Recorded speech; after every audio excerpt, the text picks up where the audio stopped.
Significant news in advance of Saturday night's Game 7 in Oklahoma City. Brian Windhorst last night said Jalen Williams just didn't look right, and he tries to come back from that hamstring injury, which he aggravated after Game 2.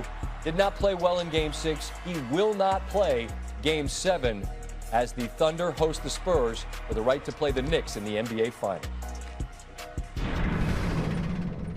One big thing. In all the years of doing this, one of the most memorable nights, we didn't even make it on the air. John Butchigras and I were supposed to follow UConn and Syracuse in the Big East tournament. That game went 6 overtimes. We ended up being bumped for the show that was scheduled to come on after us because we had basically missed our window. That game gets remembered as an amazing epic. The truth is, UConn shot 20% from 3 and had 27 turnovers. And while the game was lengthy, it gets talked about in a way that really wasn't reflective of what it was. We get a Game 7 Saturday night between the Thunder and the Spurs, which is fantastic. But outside of Game 1, this has mostly been an uneven series with an average margin of victory of more than 16 points. Now, I make the comparison simply to say the length of a game or a series doesn't determine its ultimate greatness, which is not to say the series isn't meaningful or significant, because it is. While we can all be greedy and root for a Game 7 similar to the spectacular opener to the Western Conference Finals, the impact of the result and corresponding story it tells isn't tied to artistry or whether it's a coin flip in the fourth quarter. All season long, this young Spurs team made a point of letting the Thunder know they were here for all the smoke. One team was the reigning champs. The other hadn't even played in a playoff game together. But Victor Wembanyama told me this when asked about what they hadn't done yet. We don't have experience, right? Screw it. I mean, that's all we got. We're not going to play any different way just because it is this way. I mean, we're still going to play 100% and go to try to win this championship. Screw it. The Thunder, for their part, mostly operated as they do, above it all, from a position of strength. And despite the Spurs' head-to-head regular season success, OKC earned the best record. And the very significant prize is a home game Saturday that the two-time MVP described this way. Biggest game of my career. Yeah. Is it the biggest game? It's the next game, and if I lose, my season's over. Biggest game of his career? This is a man who won Game 7 for an NBA title last June, framing this game this way. It tells us all we need to know about the stakes. The Spurs are not in a nothing-to-lose position. But if they do lose on Saturday, it would be impossible to view this team, whose starters' average age is under 23, as anything less than a clear and present danger to OKC. The Thunder clearly understand this, but they also know that while the Spurs now have 17 games of playoff experience, the Thunder are the champs, and they're at home. And a win earns them a shot at a second title in a row. And 2 titles, much like children or majors in golf, are a lot more than 1. However aesthetically pleasing Saturday night is, or is not, feels like the origin story of a real rivalry. And those are only truly born when you take something from the other side that matters. The Thunder and the Spurs have 48 minutes Saturday to do just that. I'm not going to say it's nothing because they won a pivotal Game 6. They were on the brink of elimination. Obviously, you lose the game, you go home.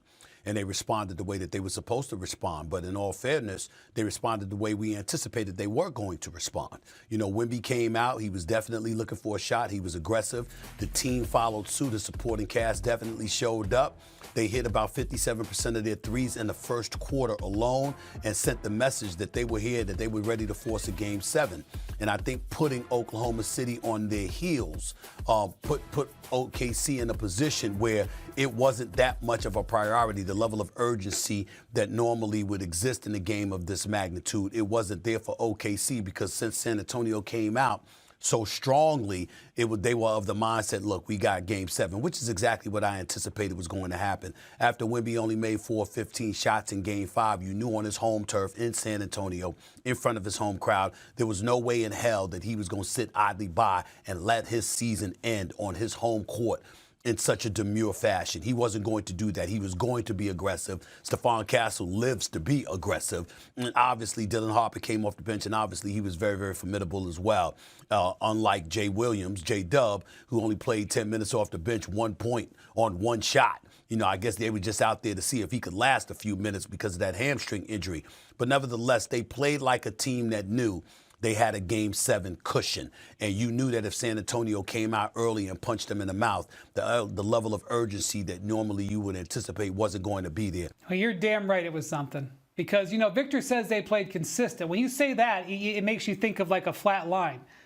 They played consistently with their hair on fire. Now, you mentioned, Stephen A., that shooting in the first quarter. They come out, they hit 8 threes in the first quarter. My God. I mean, talk about being hot, okay?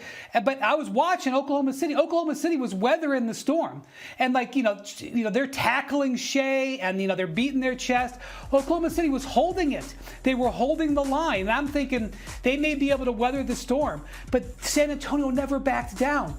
And when we got into the third quarter and they went on a guys, I watched a lot of basketball. I thought I had a feel about how this second half was going to go. I did not see a 20-0 run coming.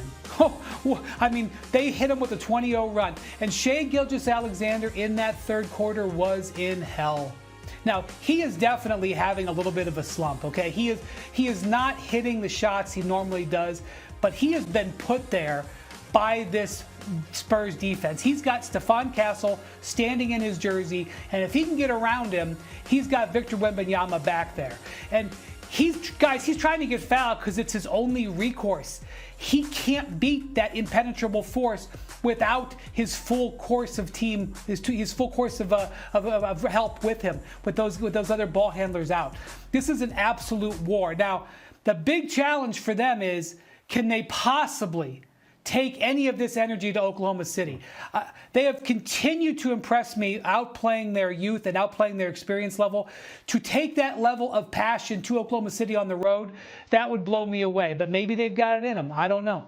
Three and Randy back with you, SportsCenter AM, rolling on a Saturday. We are set for Game 7 in Oklahoma City, and the Thunder are a perfect 4-0 in Game 7s on their home court. Each win, not close, coming by double digits, and that includes 2 wins during their title run last season. As for the Spurs, they've won just 1 Game 7 on the road in franchise history. Got to go back to 2008, the conference semis against New Orleans. Look at that.